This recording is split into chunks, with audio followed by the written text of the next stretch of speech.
I'll give her 8 na rin. Ay, gayo-gayo. Nagpaparamdam siya na, andito ako. Multol. Grabe ko na. 7. 7.5. Wow. So, anong pinapakita mo, mas mabait ka sa akin? Hi guys! And welcome back to our channel. My name is Janae. I'm Niley! Hindi pa nag-dinner yan. And so for today's vlog, magkakaroon tayo ng video for the upcoming Miss Universe Philippines 2024. And this time is for the swimsuit challenge sa may Aqua Boracay. And Wow! anong gagawin natin? Ha? Mag-react lang. Wow. Oh, hindi. So, bali, ang gagawin natin, kasi meron na tayong top 10 na candidates. Ang gagawin natin ay papanoorin natin yung kanilang performance. This will be in alphabetical order. And Ay, wow. Sa video na to, hindi natin siya i-rank. Parang kumbaga, i-rate natin from 1 to 10. Ah, okay. Kasi feeling era tayo. Wala So, lang. judge ba tayo? Judgmental tayo eh. So, ayan. This For is, fun. ano lang naman, personal opinion. So, magsa-start tayo kay Miss Bacoor. Miss Universe Philippines, Bacoor. Wow! Hindi pa yan si Bacoor, papasok pa lang siya. Si Bacolod ba? Ayan. Sorry ko mali yung flash. BBB. Grabe yung ano, paa niya, tsaka yung ano, nagsusway na Trap. sabay-sabay. Grabe. Velasquez Vincent. BBB! Nabulol pa yung host, ha? Ganda ng figure. Tapos lahat naman sila, di ba? Mm. So, nasa way na lang ng pagrampa. Grabe! Di ba? Parang, Ang galang-galang. Ay, wow! Ay? Miss Universe so that's BBB. So, nagustuhan ko doon is, ano, parang na-enjoy niya yung moment. Yun talaga kasi yung binago niya. Kasi sabi nga niya dati parang mas Pressure mas siya. bubbly siya and all. And then nakakita naman mas maganda yung impact niya sa kanyang performance and yung aura niya. At saka kapag less pressured yung mga queens, mas napapalabas nila yung personality nila. Which make them so lovable, ganyan. And more beautiful. Yes! So we'll go to Baguio.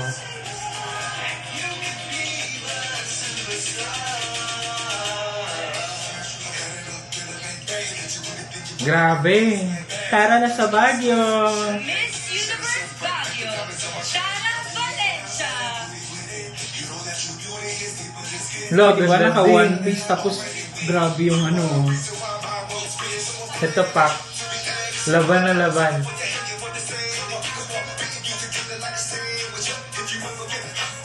Grabe yung figure nila. Almost perfect. And ito, alam na alam niya na kung ano yung mga galaw niya. Alam mo yun. Ito may gigil. Pero ano lang, kalma lang din. Parang, Yung I got this. May pitik sa dulo, parang ano. Hala, ganda. Miss Universe Philippines, Ayun. So si Baguio, ano masasabi mo kay Baguio? Ang ganda din ng figure niya, na parang napaka-perfect niya. And yun nga, sobrang napaka-perfect niya yung Latina look. Aura niya. Tsaka yung ganda ng pagkulay niya dyan, hindi ko alam kung dahil sa lighting, pero maganda Yung pagkatan, pagkatan niya. kulay dyan. Yes. Ayan Island. Ayan, si Bantayan Island, one of our, friend. Favorite. Wow! Wow! Hindi kasi she's a nice person talaga. And talagang lumalaban din naman talaga. Ayan Island is Jubel Ducay. Gusto ko yung ano niya dito, yung swimsuit niya, parang ang dating ay very conservative. Oo. Diba? Sa lagay na yan conservative sa lagay. I mean, like, in comparison to the other girls. Kasi yung mga other girls sa likod, medyo parang string na lang. And then parang ganun din naman talaga yung yung aura niya, yung personality niya, parang soft na girl, na conservative type, I don't know. Pero parang ganun yung dating niya sa akin. Parang siyang baby girl, parang ganun. Ang baby girl natin from Bantayan. Miss Universe Baguio. Siya ngayon naman, tungo na tayo kay Kainta. Hindi pa si Kainta yan, si Cagayan yan. Kita ko nga. time. Yan na, yan na. Ilabas mo. Ano man sabi mo sa camera nila? Camera nila. Ayan. Ayan.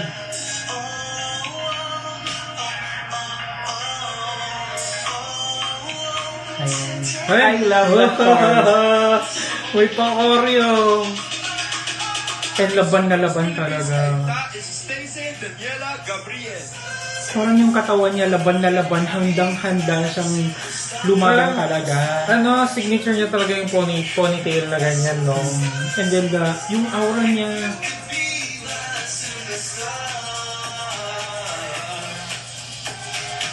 Yeah. yung susugod talaga siya. Ano yung game face niya?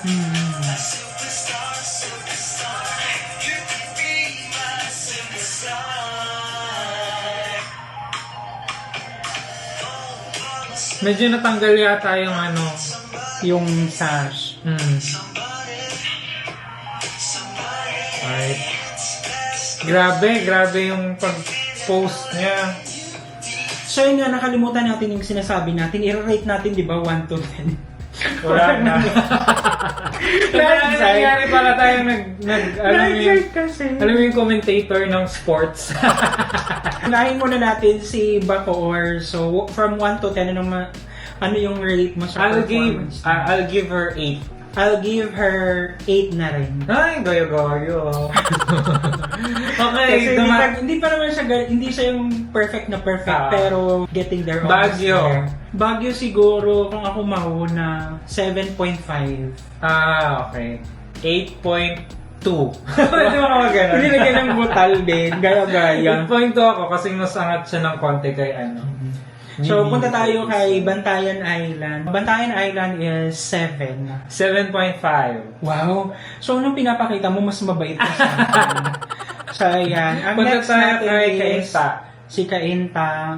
I'll give Kainta a good 8.5. 9. Talaga naman.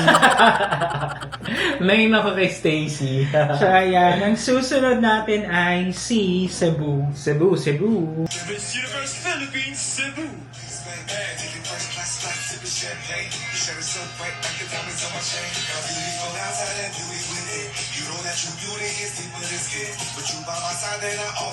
Opa. I love Chris. Like, to think na 34 years old, di ba?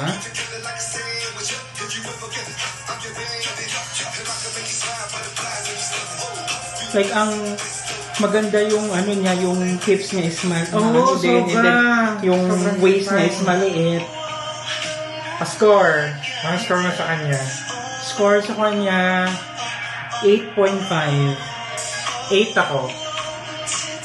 So, yan, ang ganda, di ba? Parang sobrang kudos to Chris kasi from the past few challenges, talagang medyo lumulutang siya, medyo nagpaparamdam siya na, hindi ba ako? Multol. Grabe ko na. Napaka taas ng standards ng swimsuit competition ng Pilipinas. Parang international competition. Parang tayo nakakita ng taga-Argentina, taga... Ganun. Oo, Brazil. Mga corned beef, nga ganyan. Ay, gutom. So, ayan, susunod natin si Iloilo. Yeah, sa Alexia. Miss Universe Philippines, Iloilo City.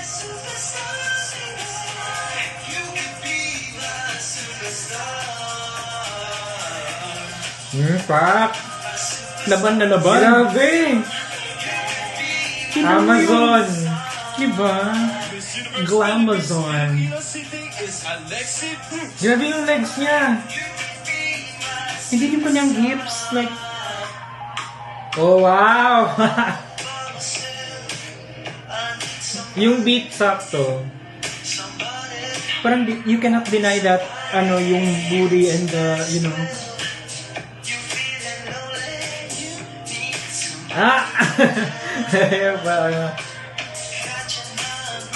Sobrang tone kasi ano, di ba? Miss Universe Athletic. Philippines, Kananga. Ayun. So, for Iloilo, anong score mo? 9.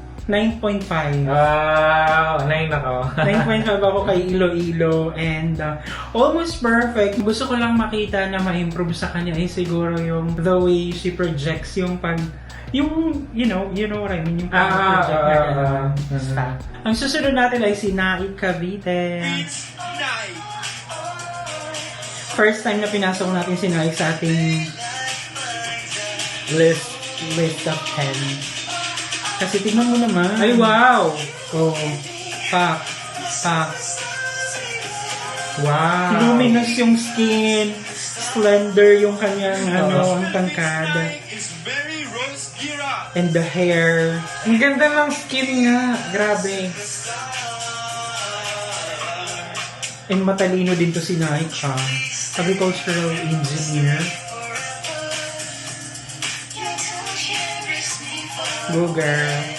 Alam mo yung mga confident na queens na parang wala lang, mani-mani lang sa kanila yung pag-ramp up din talaga. Yung kalma lang. Oo. Wala masyadong gigil. Parang this is me, ganyan. Miss Universe. Ayun. I'll So, give, what's your score? 8. Ako rin, 8. I'll give an 8 for now. Wow, nagkatugma tayong dalawa. Ang sunod natin ay si Pampanga. Pampanga. Universe Philippines, Pampanga. Maya pa Benny.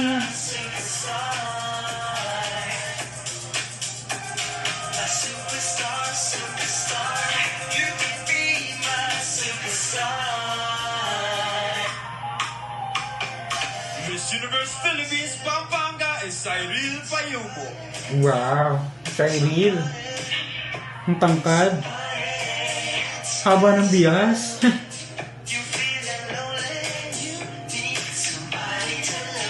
Ano lang din, alam mo yung minimal lang, hindi talaga siya gigil na ano.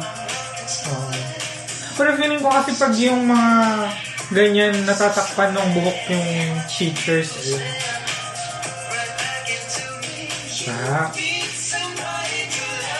So yun yung benefit ng mga ponytail, ganyan.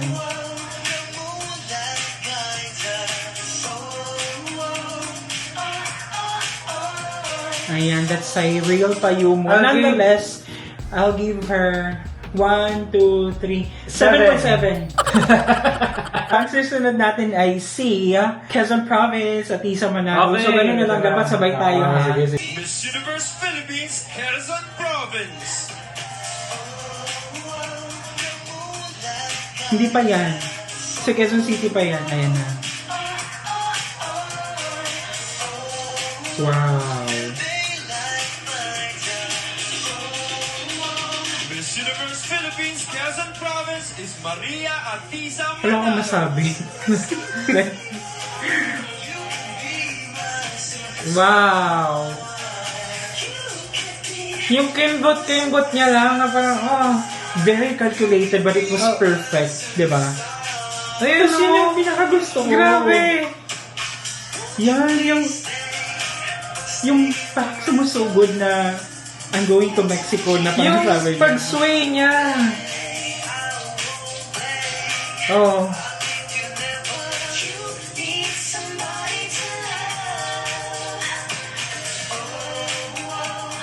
Oh my God, Atisa. Universe Philippines. Ayan. So for Atisa Manalo, what is your score? 1, 2, 3, 9.7. 9.7 ako kay Atisa, almost perfect. Ang hindi ko lang nagustuhan doon na part is parang naawa ko sa kanya kasi parang ang bigat-bigat ng hair extensions. Like it was so bulky and you know, hindi kasi siya yung babae na bootylicious or yung, ma-feature ganyan. As she is, okay na ako doon. Pero yung hair, parang ang bigat. I did ako. Sa akin yung mga parts na yung kung pitik siya, may mga awkward moments lang kasi na parang sa dami nag-movements yung pag.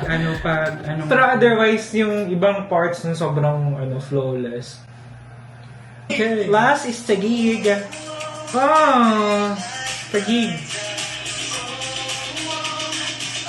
Grabe. You can see the authority talaga pag si Taguig. Diba? Kalma lang, like, siya talaga yung sanay na maglakad na. At saka yung walk niya lang. Alam mo yung mature. Siya yung ate, parang gano'n. Parang, ate ng runway, ate ng pageant, parang gano'n. Tapos yung kulay sapato niya. niya. Tsaka yung kulot-kulot niya dyan, para siyang ano. Di ba yung sway-sway niya parang naglalakad lang sa park na yung parang gano'n ang feeling sa akin na normal niya lang. Yung ano niya, orange dyan, para siyang island girl. Ayan o. Maganda din ang skin niya. Anong tangkad. I like yung natural lang na Represent. kulot-kulot yung buhok niya. So, anong rate mo kay Tagig? 1, 2, 3, 9. 9. So, ayun lang guys. And again, we're not a professional. Oo. We're not professional. Katuwaan lang. And this is just our personal choices. Lahat naman talaga sila magagaling. Pero meron din talaga mga... Umangat. Umangat. On that moment, yan. Kasi syempre, maraming tag dito magandang katawan pero minsan hindi confident or hindi siya impactful. For me, parang pumasok pa rin sa top 5 ko si Atisa, si Alexi, si Tagig, si Kainta, tsaka si Naik. Oy, wow. It's a meron surprise ba? na may baba akong paborito ngayon si Naik dahil sa ano na to, swimsuit challenge. Ang gagaling nila. Like yung batch na to, like sobrang daming magagaling. Tsaka you have the chance to get to know talaga yung mga contestants. So partner, i-share mo naman ang top 5 mo dyan.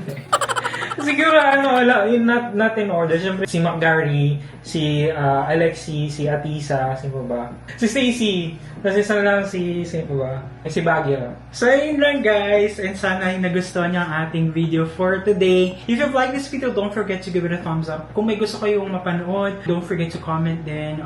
We accept constructive and whatever kind of comments that you have for us.